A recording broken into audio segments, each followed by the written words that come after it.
तो स्टार्ट करेंगे आज की क्लास पहले क्वेश्चन से। Practice questions on logarithms. ये है तुम्हारा पहला क्वेश्चन। दो स्टेटमेंट दे रखे हैं और तुम्हें वेरीफाई करना है कि which of the above statements is are correct. पहला statement log 50 to the base of 10 is a rational number और दूसरा statement log 10 to the base of 100 is an irrational number. तो हमें बताना है कि कौन सा स्टेटमेंट सही है। कौन सा सही है? Only first. हाँ ठीक है, ओनली फर्स्ट सही है सिर्फ। तो इसमें क्या लॉजिक होगा हमारा कि हम लोग जब इसको सिंप्लीफाई करने जाएंगे, जैसे वहां पे लिखा हुआ है log 50 to the base of 10, तो 50 को क्या लिख सकते हैं 100/2 टू द बेस ऑफ 10। अब इसको प्रॉपर्टी के हिसाब से लिखा जा सकता है log 100 के बेस में 10 माइनस log 2 के बेस में 10। अब log 100 के बेस में 10 होता है 2 और log 2 की तो वैल्यू मैंने बताई थी, कितनी बताई थी? 0.3010।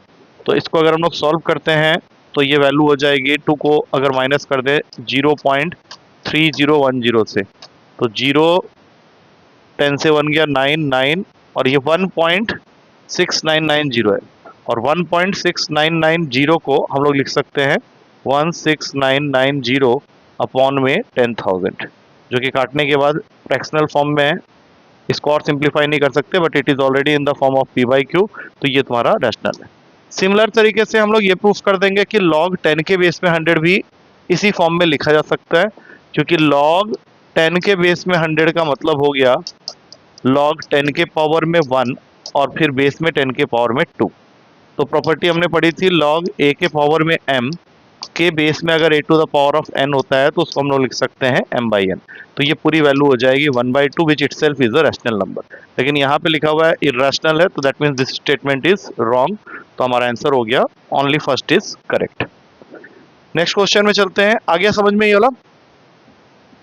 चलो नेक्स्ट क्वेश्चन में चलते हैं। अच्छा, ये दे रखा है log a के बेस में 10 अपॉन में b minus c is equals to log b के बेस में 10 upon c minus a is equals to log c के बेस में 10 अपॉन में a माइनस बी। अगर ये तीनों आपस में इक्वल हैं तो हमें बताना है कि what is the product of a b and c।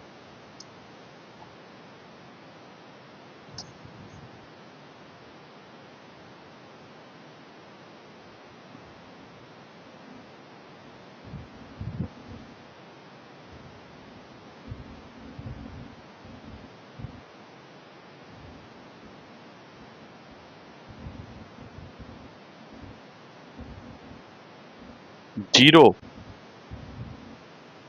करना पड़ेगा। जीरो किसने बोला है? समर्थ ने। अच्छा, जीरो और एक ने 1 बोल दिया धर्मेश ने, फिर तो दिक्कत हो गया। दीपक क्या बोलेगा? दीपक ये चैप्टर कर ही नहीं रहा, वो निकल गया। हाँ कर रहा है, ये चैप्टर भी तो साथ में करते रहे ना, वो तो ठीक है, रेशियो प्रोपोर्शन कर रहा है, उसको भी करते रहे। अब देखो, इस क्वेश्चन को करने के लिए हमें एक बहुत पुरानी बात अपनी याद रखनी है कि जब भी तीन वैल्यूज आपस में इक्वल होते हैं तो हम लोग उसको के इक्वल कर लेते हैं। तो हम लोग क्या करेंगे, इस क्वेश्चन में जो भी वैल्यूज दे रखे हैं ये तीनों के तीनों को इक्वेट कर देंगे के मेथड के हिसाब से के साथ में। तो जैसे ही हमने ये काम किया कि इन तीनों वैल्यूज को के इक्वल किया, तो फर्स्ट वाले से आ जाएगा log a के बेस में 10 इज इक्वल्स टू, ये के जाके b माइनस सी से मल्टीप्लाई होगा तो ये बन जाएगा के बी माइनस के सी। फिर सेकंड वाले को अगर इक्वेट करते हैं डायरेक्टली के साथ, तो log b के बेस में 10 की वैल्यू हो जाएगी के सी माइनस के ए। और फिर उसी तरह से log c के बेस में 10 को इक्वेट करते हैं इसके साथ में, तो ये बन जाएगा के ए माइनस के बी। अब अगर मैं तीनों को ऐड करता हूँ तो since the bases are same, तो ये बन जाएगा log ए बी सी के बेस में 10। और अगर हम लोग ध्यान से देखें तो ये सारी वैल्यूज आपस में कैंसिल हो रही हैं, तो इसका जो सम होगा that will be equals to 0।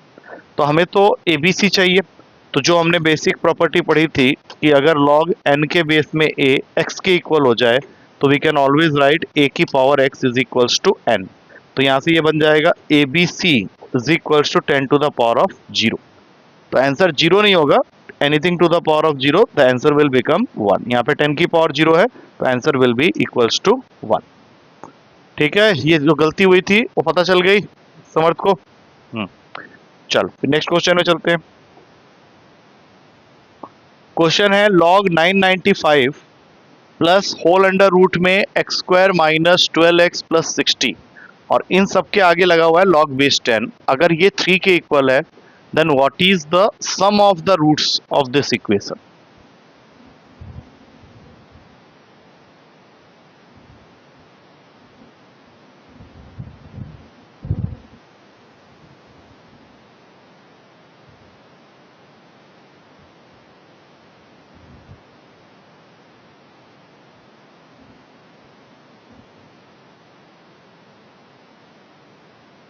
कितना 12।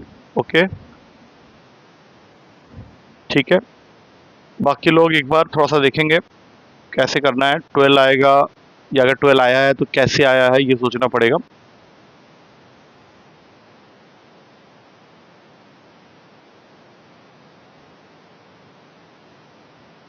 प्रॉपर्टी तो सेम वाली ही लगेगी क्योंकि अगर हमें ये दिख रहा है कि ये पूरी की पूरी चीज जो है ये इस फॉर्मूला में काम कर रहा है n का और a की जगह बैठा हुआ है 10 is equals to x, x की जगह बैठा हुआ है 3। तो प्रॉपर्टी के हिसाब से a की power x is equals to n हो जाता है।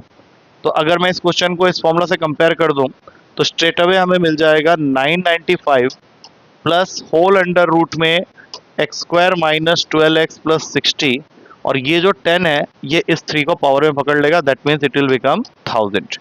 अब यहाँ से आगे सॉल्व करते हुए जाएंगे तो सबसे पहले तो ये 1000 के पास चले जाएगा 995, that means it will become 5। अब स्क्वायरिंग करेंगे बोथ साइड्स तो x square minus 12x plus 60 root हट जाएगा, यहाँ पे आ जाएगा 25। अब 25 को यहाँ भेज दो तो x square minus 12x plus 60 minus 25 होता है 35। अब हमें यहाँ पे रूट्स निकालने की जरूरत नहीं है because we already know quadratic equation chapter में हमने कंसेप्ट पढ़ा था कि अगर किसी quadratic equation a x square plus b x plus c equals to 0 के रूट्स है अल्फा एंड बीटा और हमें अगर सम ऑफ द रूट्स निकालना है तो that is always equals to minus का बी बाई ए। तो हमारे पास में ऑलरेडी क्वाड्रेटिक इक्वेशन आ गया है तो अगर मैं इसके रूट्स को अल्फा बीटा ले भी लूँ तो माइनस बी बाई ए के हिसाब से ये आंसर हो जाएगा अपना 12 के इक्वल, जो कि पहले ही ऑप्शन में। तो no need to solve that equation. अगर हम सॉल्व भी करते तो भी यहाँ से रूट्स जो निकलेंगे वो 7 और 5 निकलेंगे, तो 7 और 5 को ऐड करोगे तो भी आंसर तुम्हारा 12 ही आएगा।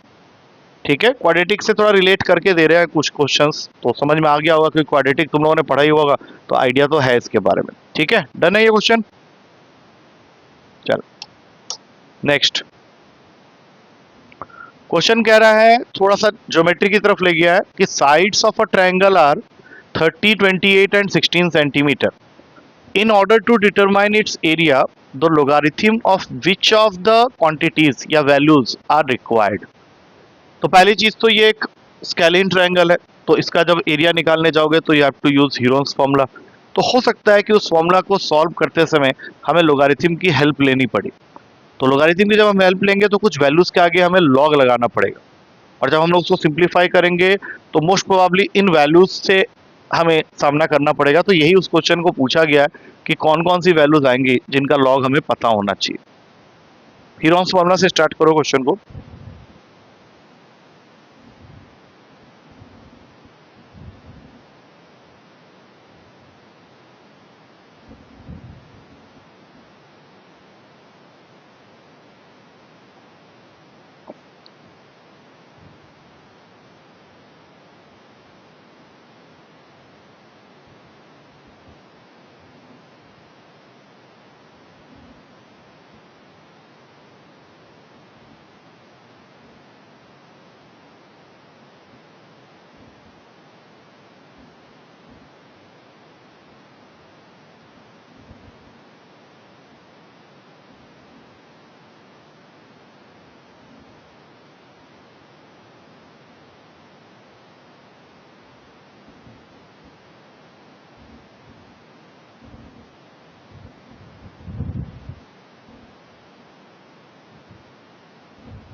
बताओ क्या किए।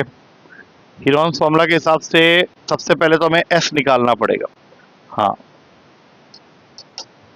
हाँ हाँ ठीक है, चलो डी आ रहा है। तो पहले एस निकालेंगे तो 30 प्लस 28 प्लस 16/2, दैट मीन्स ये हो गया तुम्हारा 58 प्लस 16 दैट इज 74/2 मतलब 37। अब हीरोन्स फॉर्मूला में एरिया निकालने का फॉर्मूला होता है होल अंडर रूट का s into s minus a into s minus b into s minus c, where a b c are nothing but the sides. s हम लोग ऑलरेडी निकाल चुके हैं, तो 37 इंटू 37 माइनस 30 मतलब 7, 37 माइनस 28 मतलब 9 और 37 माइनस 16 मतलब 21। तो अब इसको और अगर ब्रेक करें तो 37 तो हमें दिख ही रहा था, 7 हमारे पास ऑलरेडी है, 9 हमारे पास ऑलरेडी है, 21 हमारे पास ऑलरेडी है। तो अगर हम इसमें ध्यान से देखें तो जो ऑप्शंस हमारे पास अवेलेबल हैं उसमें एक ऑप्शन ऐसा है जहाँ पे ये चारों वैल्यूज हमें देखने को मिल रही, 37, 7, 9 एंड 21। तो लोगारिथम जब लगा के इसको निकालने की कोशिश करेंगे तो इन्हीं वैल्यूज की हमें जरूरत पड़ेगी। तो correct answer is D option. ये आया समझ में सबको?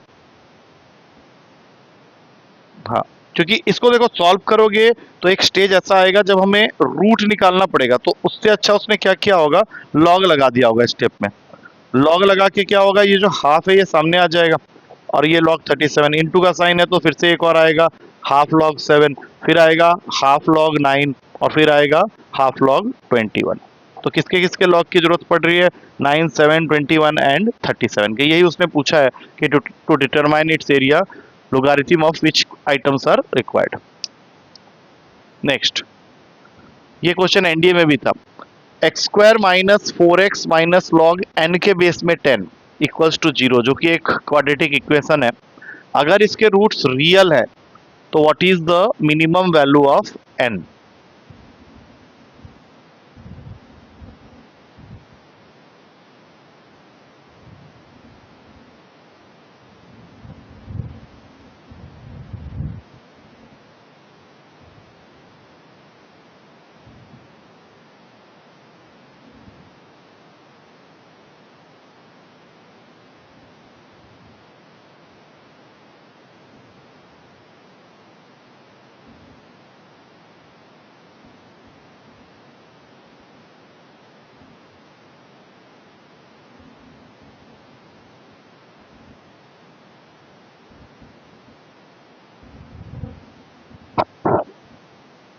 कौन सा आ रहा है? नहीं, पहले बताओ रूट्स रियल होगा क्वाड्रेटिक इक्वेशन में, इसका क्या कंडीशन बताया था मैंने? ग्रेटर देन और इक्वल्स टू 0, मतलब अगर किसी क्वाड्रेटिक इक्वेशन के रूट्स को तुम रियल कह रहे हो that means b square minus 4ac must be greater than equals to 0।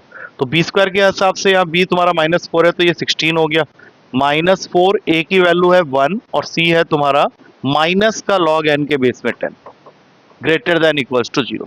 तो अगर मैं इसको आगे सॉल्व करता हूँ तो क्या होगा, ये बन जाएगा 4 लॉग n के बेस में 10 ग्रेटर देन इक्वल्स टू -16। अब ये 4 इस 16 को काटेगा तो यहाँ पे -4 आ जाएगा। तो अगर मैं 2 सेकंड के लिए सोचूं कि मैं ग्रेटर देन का साइन हटा के यहाँ पे इक्वल्स टू -4 करता हूँ तो सबसे मिनिमम वैल्यू से स्टार्ट होगा, क्योंकि ग्रेटर है बाकी वैल्यूज तो इससे बड़ी है। तो सबसे मिनिमम वैल्यू क्या हो गया, 10 की पावर में -4, और बाकी जितनी भी आएंगी इससे बड़ी आएंगी। तो उसको चाहिए तुमसे मिनिमम वैल्यू ऑफ n, तो इसी वैल्यू को सॉल्व करना है, that is equals to 1/10 to the power of 4। तो 1 के नीचे आ जाएंगे 4 जीरो, तो ऑब्वियसली बात है करेक्ट आंसर इज 0.0001। ठीक है, ये क्लियर है? चल नेक्स्ट क्वेश्चन में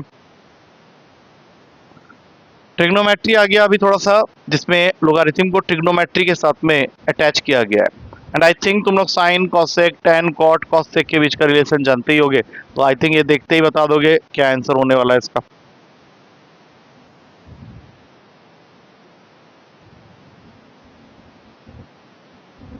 सबका 0 आ गया, क्योंकि इसमें हम लोग सीधा पेयरिंग करेंगे। पहली बात तो ये सारे मल्टीप्लाई हो जाएंगे आपस में, तो अपने आप ही वहाँ पे पेयरिंग करते समय इस चीज़ का ध्यान रखेंगे कि कौन किसका रेसिप्रोकल होता है। जैसे लॉग बेस 10 सब में है तो उसको बाहर खींच लिया, अब पेयर के हिसाब से लगा लो, कॉस थीटा का पेयर बनेगा सेक थीटा के साथ, तो इन दोनों को मल्टीप्लाई कर दिया। फिर साइन थीटा का पेयर बनेगा कॉसेक थीटा के साथ, क्योंकि वो इसका रेसिप्रोकल होता है। और फिर सबसे लास्ट में टैन थीटा का बनेगा कॉट थीटा के साथ, तो यहाँ पे tan theta into cot theta. अब ये सारे वैल्यूज 1 1 1 1 सारे 1 हो जाएंगे, तो लॉग 1 के बेस में 10, answer will become 0, b option. Next. अच्छा, ये दे रखा है तुम्हें एक इक्वेशन 5 के पावर में x-3 इक्वल्स टू 8 और हमें यहाँ से निकालना है x की वैल्यू और वो भी बिल्कुल सिंप्लीफाइड फॉर्म में। करो इसको, अच्छा क्वेश्चन है ये।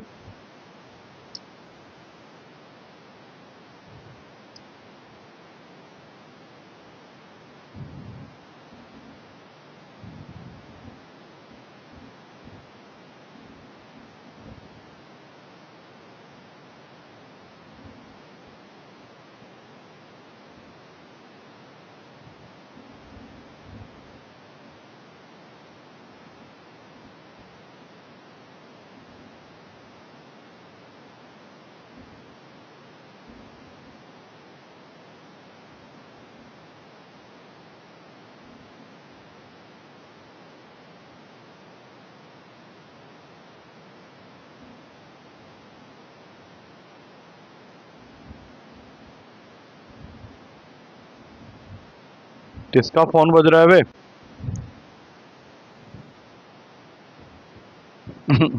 क्या कर रहा है बे? देख, फिर बजा। कौन है? गर्लफ्रेंड फोन कर रही है क्या? ऐसे वाले बेचैनी दिख रही है फोन के अंदर में।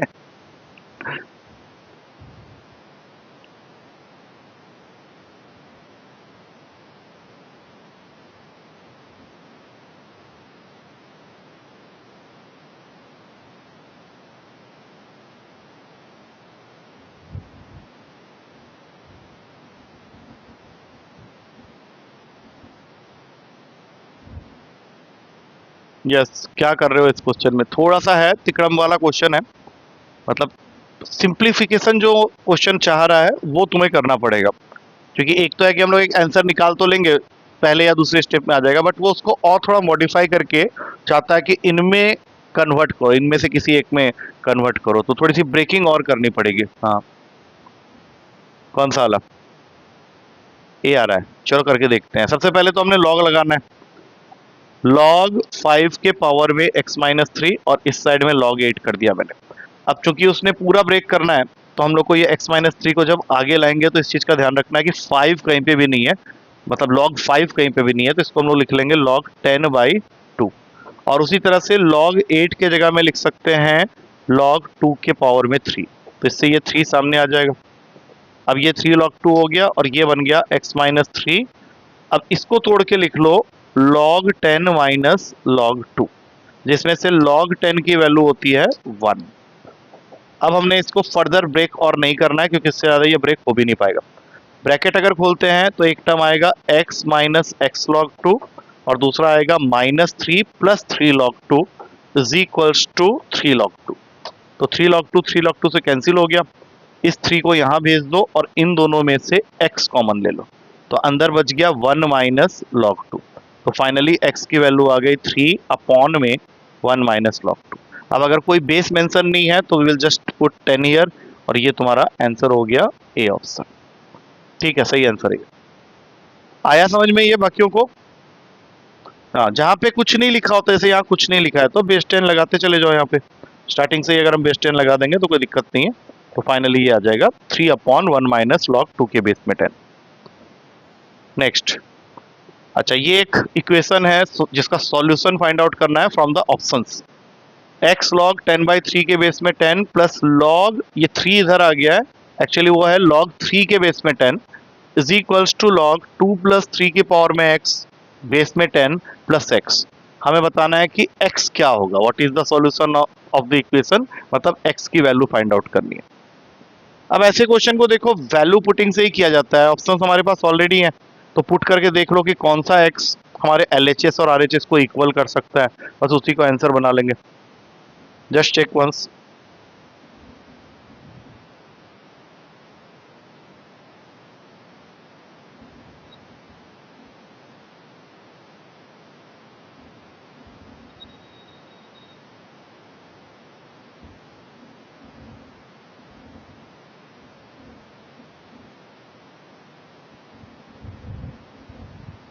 किस वैल्यू पे LHS और RHS दोनों इक्वल हो जाएंगे, हमें देखना है वो।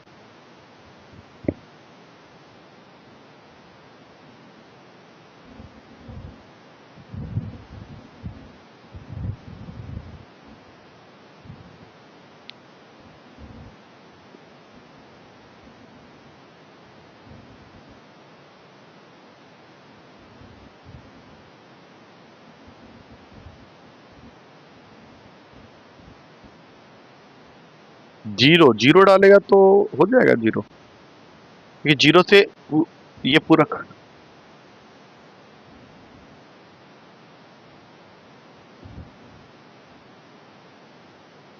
हाँ हाँ, ये एक्स भी एक है, ठीक है, तुम्हारे हिसाब से जीरो आंसर इसका। तो जीरो का अगर यहाँ डालते हैं, what is the solution of the equation x, x यहाँ पे एक और है, हाँ जीरो, ये पूरा जीरो हो गया, क्योंकि अगर मैं यहाँ पे एक्स की जगह जीरो डाल देता हूँ, देखो मुझे सबसे सिंपल वैल्यू से ही स्टार्ट करना है, तो why not start with zero. तो हमने जीरो डाला, ये टर्म ही गायब हो गया पूरा एलएचएस का। तो अब हमारे एलएचएस में क्या बच गया, प्लस लॉग 3 के बेस में 10, दैट मीन्स हमारा एलएचएस जीरो डालने पे एक्स की जगह ये दे रहा है। तो अगर आरएचएस में भी जीरो डालने पे ये वैल्यू आ जाती है तो क्वेश्चन सॉल्व हो जाता है। तो यहाँ पे अगर मैं एक्स की जगह जीरो डालूंगा तो anything to the power of zero is one, तो ये 2 + 3 की पावर जीरो 1 हो गया, बेस में 10 है, और इस x की जगह जीरो डाला तो ये तो गायब ही हो गया। तो आंसर तुम्हारा सही है, x is equals to zero ही होगा। और ऐसे क्वेश्चन को यूजुअली ऑप्शन से ही कर लेना बेटर है, क्योंकि ऐसे क्वेश्चन एक दो बार आए हुए हैं, तो वहाँ पे तुमको सबसे सिंपलेस्ट ऑप्शन जो है उससे स्टार्ट कर लो। जैसे अगर मान लो जीरो पे आंसर नहीं आता तो नेक्स्ट हम लोग चेक कर लेते हैं वन पे, वन, अब उसके बाद में नहीं आता तो जो नेक्स्ट छोटी वैल्यू होती, बहुत बड़ी वैल्यू से स्टार्ट नहीं करना है। जैसे मान लो 10 से कोई स्टार्ट कर रहा है, 3 से स्टार्ट कर रहा है, वैसा मत करो, सिंपल वैल्यू से स्टार्ट कर दो, किसी ना किसी से वो बैलेंस हो जाएगा। और अगर नहीं हुआ तो कॉम्प्लिकेटेड वैल्यू तक पहुंचते पहुंचते तुम्हें खुद ही पता चल जाएगा कि आंसर कौन सा है। नेक्स्ट, log 6 की वैल्यू दे रखी है बेस 10 में, और log 8 की वैल्यू भी दे रखी है बेस 10 में, और इनको यूज करके हमें ये वैल्यू कैलकुलेट करना है। log 8000 to the base of 10 plus log 600 to the base of 10।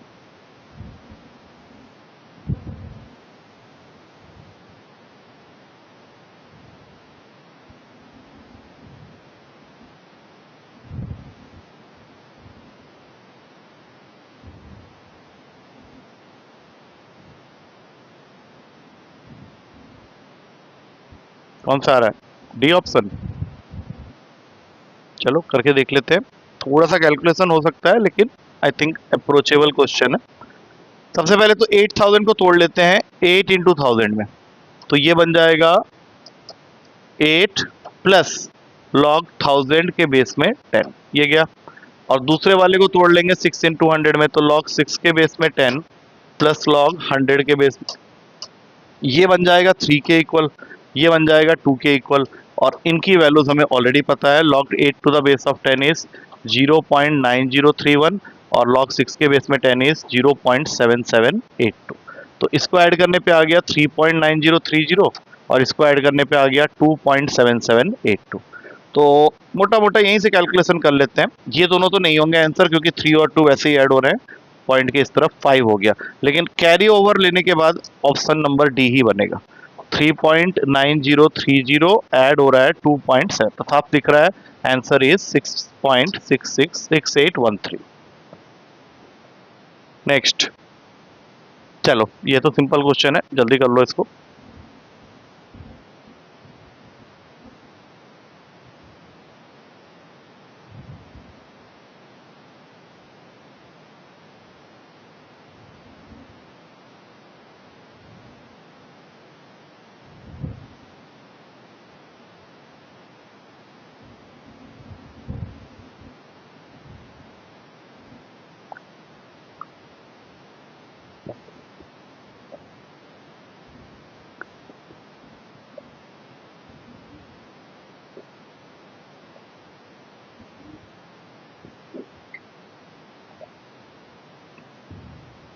कौन सा आ रहा है, सी पार्ट, चेक करते हैं।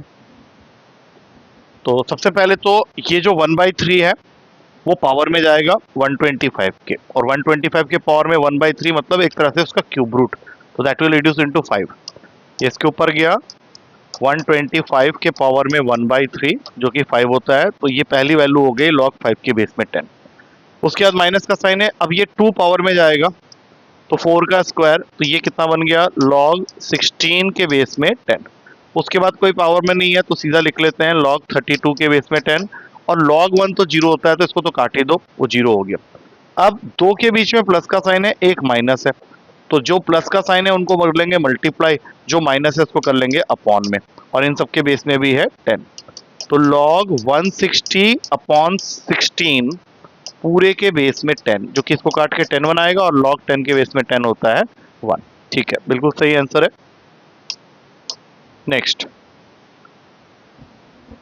ओके, ये ऑलरेडी तुमको आसान करके दिया है क्वेश्चन अभी। यही क्वेश्चन हमने एनडीए में जब किया था तो ये मिक्स्ड फ्रैक्शन में था और अप टू 198 टर्म्स तक था। अभी ये मिक्स्ड फ्रैक्शन में भी नहीं है, प्योर फ्रैक्शन में है और अप टू 8 टर्म्स तक है। करो।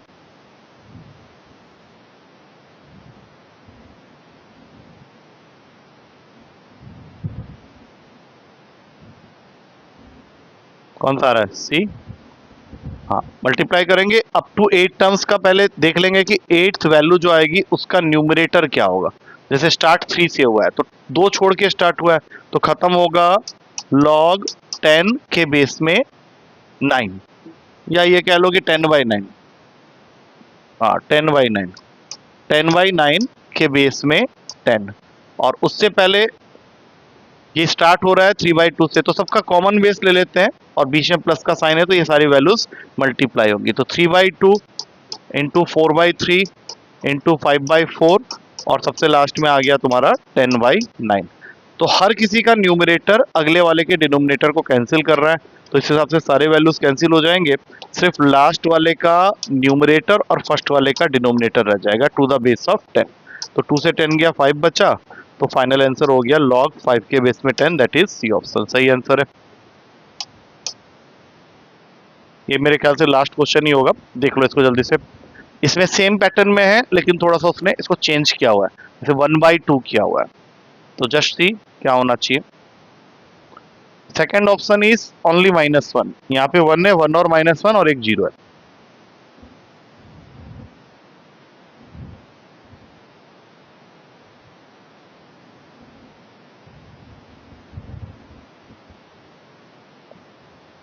वन आएगा, थोड़ा सा देख ले ध्यान से।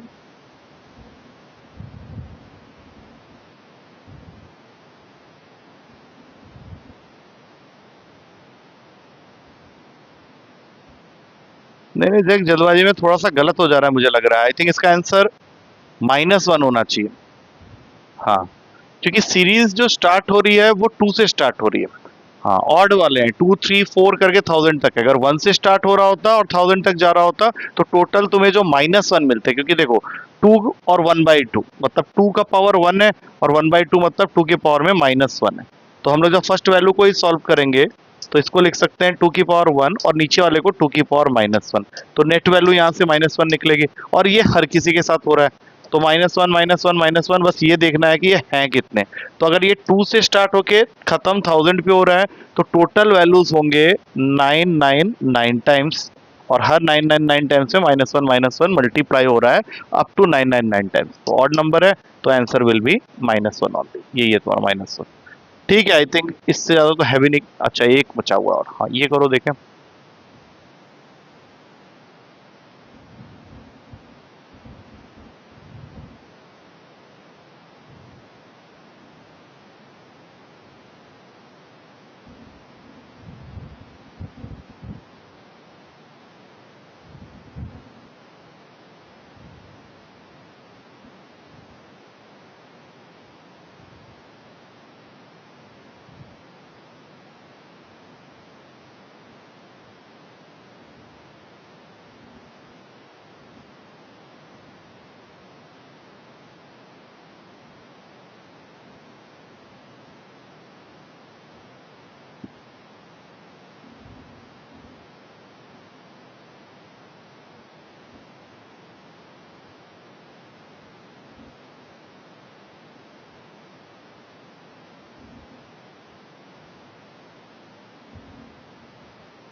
कौन सा आ रहा है? B, d? नहीं नहीं नहीं, एक सेकंड, पहले तो ये चेक कर लेते हैं कि तुम लोग का दो ऑप्शन कौन सा है जिसपे फोकस कर रहे हो। क्या फर्स्ट और सेकंड में से है कोई? तो सी और डी में से ही है, तो जो सिंपल लग रहा है उसको पहले चेक कर लो। जैसे मुझे सी और डी में से चेक करना होगा तो मैं सी को ही चेक करूंगा क्योंकि इसका पावर -1 है। तो मैं इस क्वेश्चन में सी ऑप्शन को पहले लिख लेता हूँ 1/1 + x, फिर ये लिख लेता हूँ 1/1 + y, और ये लिख लेता हूँ 1/1 + z। अगर मेरा वैल्यूज डालने के बाद ये आंसर 1 के इक्वल आ जाता है तो ठीक है, वेल एंड गुड। नहीं तो फिर डी ऑप्शन को ही मानना पड़ेगा कि पहले दो तो नहीं होने वाले। क्योंकि मान लो कोई बच्चा इसको चेक कर रहा है तो सबसे पहले उसको लिखना पड़ेगा log AB के बेस में C इंटू log BC के बेस में A इंटू log CA के बेस में B। अब वो इसको कुछ नहीं कर पाएगा क्योंकि इसके बेसिस अलग अलग है। ज़्यादा से ज़्यादा वो इसको अलग अलग कर सकता है, वो भी किस तरह से कि वो बीच में प्लस का साइन आएगा, उससे कोई फ़ायदा नहीं होगा। अच्छा, अगर मैं इसको ऐड भी करना चाहूँ तब भी ये पॉसिबल नहीं है, कुछ ज़्यादा सॉल्यूशन इससे निकलेगा नहीं। तो नेक्स्ट इसमें चलते हैं। अब इसको सिर्फ एक पार्ट को सॉल्व करके देखते हैं। जैसे x की वैल्यू यहाँ पे डाली मैंने log AB के बेस में C।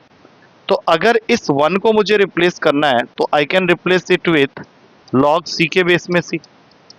इससे क्या होगा कि मेरा यहाँ पे एक फॉर्मूला बन रहा है क्योंकि दोनों के बेस सेम हो गए और बीच में प्लस का साइन है। तो इसको मैं लिख सकता हूँ log ABC, क्योंकि वो मल्टीप्लाई हो जाएगा के बेस में C, और जब ये ऊपर जाएगा तो इन टोटल आ जाएगा log C के बेस में ABC। अब इसी तरह से अगर मैं y की वैल्यू डाल देता हूँ विच इज log BC के बेस में A, तो मुझे इस 1 को रिप्लेस करना पड़ेगा नीचे वाले 1 को log A के बेस में A से।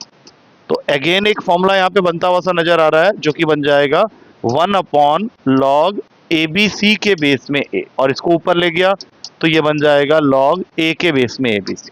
तो ये एक साइक्लिसिटी को फॉलो कर रहा है, तो अगला वाला log B के बेस में ABC बनेगा। अब ये तो फॉर्मूला तुमको दिख ही गया, तीनों के बेस सेम है और तीनों की वैल्यूज को जब मल्टीप्लाई करेंगे तो ये बन जाएगा log ABC के बेस में ABC which is equals to 1। तो हमने ये प्रूफ कर दिया कि इन तीनों का सम 1 है, so answer is c option. ठीक है, चलो सुनो, अब इसमें और चैप्टर में ज़्यादा मत जाना क्योंकि इसका मैं एक छोटा सा पेपर तुम लोग का रखूंगा। कल ही एक पेपर इसका कर देता हूँ, एक पूरा पेपर 31 क्वेश्चन होंगे उसके अंदर में, तो वो पेपर दे देना लोगारिथम, उसके बाद उसको छोड़ देना क्योंकि उससे ज़्यादा वो तुमसे पूछेगा नहीं सीडीएस लेवल में। और बाकी अब तुम लोग की जो क्लासेस स्टार्ट होगी उसके बाद जो अब टॉपिक हम लोगों ने करना है वो स्पीड, डिस्टेंस एंड टाइम पहले करेंगे, उसके बाद प्रॉफिट एंड लॉस, फिर लीनियर क्वाड्रेटिक इक्वेशन। उससे क्या होगा, तुम्हारा ये वाला पार्ट पूरा यहाँ से खत्म हो जाएगा। अच्छा, एक चैप्टर और है स्टैटिस्टिक्स, उसको करने के बाद ये पूरा खत्म हो जाएगा। उसके बाद हम लोग एंट्री लेंगे ट्रिग्नोमेट्री के अंदर में। तो नेक्स्ट वीक तक मैं कोशिश करूंगा कि ये जो चैप्टर्स अभी मैंने बोले हैं उसमें से स्पीड, डिस्टेंस, टाइम तो हो जाना चाहिए, और linear quadratic equation let's see वो कितना हो पाता है। 3-4 टॉपिक्स हैं जिनको वाइंड अप करने में थोड़ा सा टाइम लग जाता है। और टॉपिक्स कौन कौन से हैं एक बार मैं बता देता हूँ, हम लोगों को भी थोड़ा एक रिवीजन हो जाएगा कि हम लोगों ने किया क्या अभी तक। हम लोगों ने अभी तक जो कर रखा है उसको छोड़ के जो मेन अभी आज करेंगे उसमें सबसे पहला लिस्ट में आ रहा है स्पीड, डिस्टेंस, टाइम। ये मंडे होगा। उसके बाद ये 3 दिन का टॉपिक है, 3 दिन इसमें लगेंगे ही लगेंगे। उसके बाद प्रॉफिट लॉस को हमें खत्म करना पड़ेगा, ये भी 3 दिन आराम से लग जाएंगे। उसके बाद हमारा होगा लीनियर क्वाड्रेटिक, ये भी 3 दिन का टॉपिक है। स्टैटिस्टिक्स तुम लोग का ज़्यादा नहीं है लेकिन उसमें क्वेश्चंस मीन, मीडियन, माउंट तक ही हैं, तो इसको भी 2 से 3 दिन रखते हैं। और एक छोटा सा टॉपिक और है सेट थ्योरी, इसको 2 क्लास रखेंगे, इससे ज़्यादा आता नहीं है। तो ये कर देने के बाद we are just covered with arithmetic and algebra part. उसके बाद हमारे पास में रह जाता है 2 major sections, one is trigonometry and then mensuration and geometry. Mensuration and geometry ये तुम्हारा लास्ट में होगा बिल्कुल। ट्रिगो और मेंसुरेशन ज्योमेट्री वैसे भी एक कहीं ना कहीं ट्रिगो का इंक्लूजन हो जाता है मेंसुरेशन एंड ज्योमेट्री के अंदर में, तो वो मैंने लास्ट के लिए रखा है। ये मेरा टारगेट रहेगा कि जुलाई मिड तक इसको कंप्लीट कर लेने का। मतलब अभी तो हम लोग जून के मिड में है ना, 17-18 तारीख है आज, तो जुलाई में इसी डेट तक हम लोग कोशिश करेंगे इतने पार्ट को खत्म कर लेने का। उसके बाद हमारे पास पूरे 1 मंथ 1.5 मंथ उसमें रहेगा। और बाकी पेपर्स मैंने करना है सितंबर में, जब स्टार्ट होगा फर्स्ट वीक तभी उस समय ही पेपर लूंगा, जो भी मॉक्स लेने हैं, क्योंकि तुम्हारे वैसे पेपर्स तो हो ही रहे हैं, डेली हो रहे हैं, वीकली हो रहे हैं। कल नहीं हुआ था लेकिन हाँ ठीक है। किसी को और कुछ पूछना या इनपुट देना है तो बता सकता है, बता दो। किसी को, धर्मेश को कुछ बोलना हो तो